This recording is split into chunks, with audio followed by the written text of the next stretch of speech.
Ghosi Lok Sabha seat चर्चा का विषय बना हुआ है और आप जन तक पहुंच करके अपनी बातों को रख रहे हैं, तो क्या लग रहा है ये चुनाव किस तरफ और क्या संदेश देगा? ये चुनाव वोटिंग से पहले ही हमारे विरोधी प्रत्याशी मैदान छोड़कर भाग चुके हैं। आप तो ग्राउंड लेवल के रिपोर्टर हैं, कोई दिख रहा है? जो भी प्रत्याशी हैं, जो भारतीय जनता पार्टी समर्थित प्रत्याशी हैं, वो कहीं कब मिले थे आप उनसे? उनके पिताजी का आपने वीडियो देखा होगा, मंत्री जी का सुल्तानपुर में प्रचार कर रहे थे, यहाँ घोसी में प्रचार करते हुए देखा आपने? दूसरे प्रत्याशी को देखा? तो जो लोग ग्राउंड छोड़कर पहले ही भाग चुके हैं, सरेंडर कर दिए हैं, उनको इस बात का एहसास हो गया कि घोसी का चुनाव राजीव राय नहीं, राजीव राय के लिए घोसी की जनता लड़ रही है और ये चुनाव एक तरफा हो चुका है। अगर देखा जाए तो कांग्रेस भी आपके साथ है और यहाँ के गरीब और जिस तरह से व्यापारी हैं, उनको डर है कि अगर मैं उनके सपा के साथ नहीं रहा तो उनकी रक्षा कौन करेगा?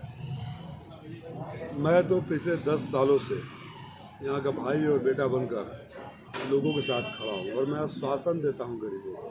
जब सरकार में था तब भी और सरकार में नहीं था तब भी मैं उनके साथ खड़ा रहा, खड़ा रहूँगा और डरने की कोई ज़रूरत नहीं है। ये लोग भारतीय जनता पार्टी आज एक मेरे को मैसेज आया, एक कोई फार्मासिस्ट हैं अस्पताल में, उनके खिलाफ भाजपा का कोई एक स्थानीय नेता ने चिट्ठी लिख दिया और कि वो राजीव राय के रिश्तेदार हैं। देखिए दहशत कहाँ तक है। मेरी कोई रिश्तेदारी नहीं है, अगर रिश्तेदारी साबित कर दें तो मैं राजनीति छोड़ दूँगा।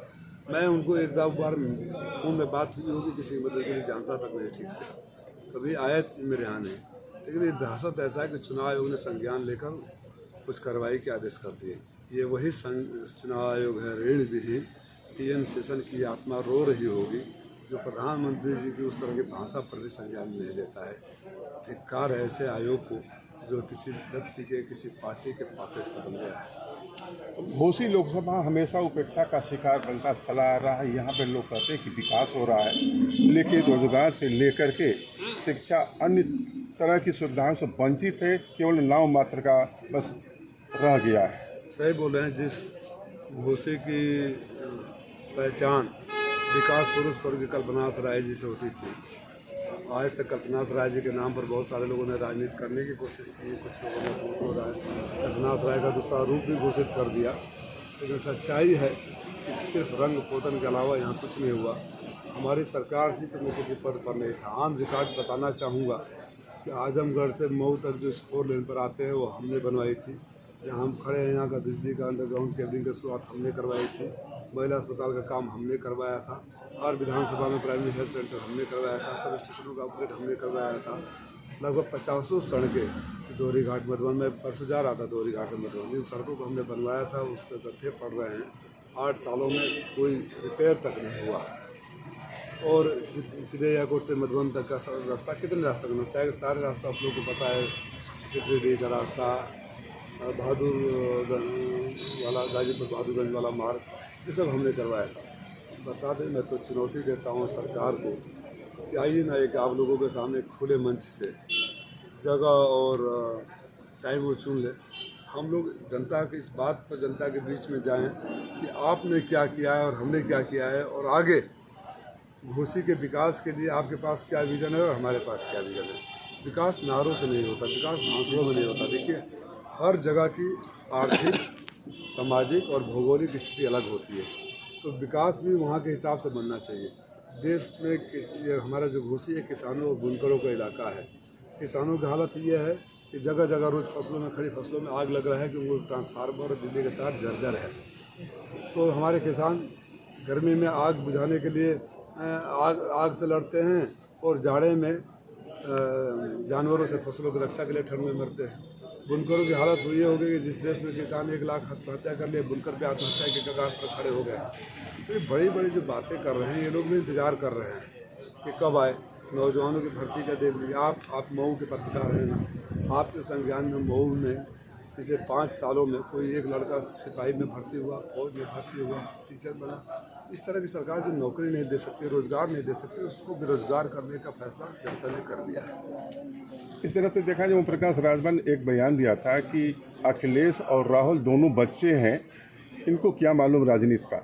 अच्छा, उनका जो बच्चा यहाँ चुनाव लड़ रहा था वो दिखाई दे रहा है क्या कहीं? अपने बच्चे को क्यों नहीं कहते कि जाओ, हमने तुमको लोकसभा का टिकट दिलवाया है, क्षेत्र में रहो। खुद तो सुल्तानपुर में प्रचार कर रहे हैं। ऐसे बड़े बोलेपन जो हमारे स्टार प्रचारक हैं, जो अपने बच्चे को कभी बलिया से लॉन्च करते हैं, कभी बनारस से लॉन्च करते हैं, और इस बार हैट्रिक हार का लगाने के लिए घोषी भेजे हैं।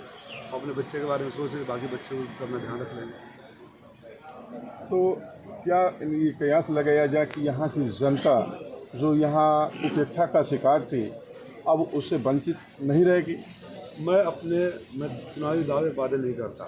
मैं घोसी के मालिकों से बोल रहा हूँ, आप कहीं खड़ा करो। अगर मैंने जितने काम किए हैं उसका 25% काम भी किसी ने किया हो जब सरकार थी। जब सरकार नहीं थी तो जिस तरह से कोरोना, बाढ़, कटान, लॉकडाउन, ट्रेन दुर्घटना, लोगों का यहाँ जहाँ खड़े हैं, एक संतोष मामा बैठे सुबह से शाम तक एक ही काम है, गरीबों का इलाज कराना। कोई कर रहा हो तो करे। तो मैंने अपने आचरण से, अपने कर्म से, अपने वाणी से साबित किया है कि मैं घोसी का भाई और बेटा हूँ, और उपेक्षित तो नहीं रहेगी, इतना मैं वचन देता हूँ, वादा देता हूँ। और अगर घोसी के मालिकों ने आशीर्वाद दे दिया तो जिस कल्पनाथ राय के नाम पर लोग दुकान चलाने के प्रयास करते हैं, उनको बताए रास्ते पर पदचिन्हों पर चलकर वो काम जरूर करूँगा कि लोग फिर से एक बार अपने को गौरवान्वित महसूस करेंगे और कल्पनाथ राय की यादें ताज़ा होगी। आपका घोसी में तो विरोध हो रहा है, लेकिन विरोधियों के पास मुद्दा नहीं है कि हम किस पर विरोध करें। नहीं, विरोध तो मेरा नहीं हो रहा है। जनता आपको जाए आज तक कोई ये दिखाई राजीव राय के खिलाफ किसी जनता ने बोला होगा? जो बताइए, जो चुनाव से मैं शुरुआत का कहीं किसी आप ग्राउंड रिपोर्टिंग करते रहते हैं, मैं देखता रहता हूँ, जगह जगह गांव में जाते हैं। पिछली बार हमारे विरोधी प्रत्याशी को आपने कब देखा था? जो लोग चुनाव से पहले मैदान छोड़कर भाग चुके हैं, तो मेरा विरोध क्या करेगा? तो औपचारिकता मात्र है। 4 तारीख को परिणाम सामने आएगा। अगर आप कोई देखे हो पिछले हफ्ते 10 दिन 15 दिन में किसी को देखें तो वीडियो दिखाइए। नहीं, फलाने भी यहाँ प्रचार कर रहे हैं। Thank you.